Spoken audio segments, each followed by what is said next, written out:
কুমার শানুর মতো মধুর সুরে গান গেয়ে তাক লাগিয়ে দিচ্ছেন সবাইকে।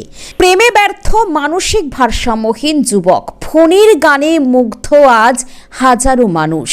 ভারত বাংলাদেশ সীমান্ত লাগোয়া এলাকায় বাড়ি এই যুবকের, তার কণ্ঠে যেন জাদু লুকিয়ে আছে।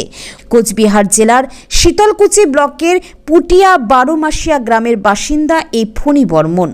পাড়ার রাস্তার ধারে, বাজারে কিংবা স্থানীয় মঞ্চে যখনই ফণী গান ধরে তখনই মানুষের ভিড় জমে যায়। তাকে ক্লাস 9 পর্যন্ত পড়ে আর্থিক সংকটের কারণে স্কুল ছাড়তে হয়েছে।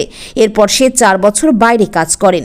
এরপর এক যুবতীর সঙ্গে প্রেমের সম্পর্কে জড়িয়ে কোনো এক কারণে সেই প্রেমিকা তাকে ছেড়ে চলে গেলে তার মানসিক ভারসাম্য নষ্ট হয়ে যায়। এই ভারসাম্যহীন যুবকের কণ্ঠ আজ হৃদয়ে ছুঁয়ে গেছে লাখো মানুষের। শুধু নেই তার কাছে তার প্রেমিকা। চারিদিকে এতই মানুষ, কেউ তো আমার নয়।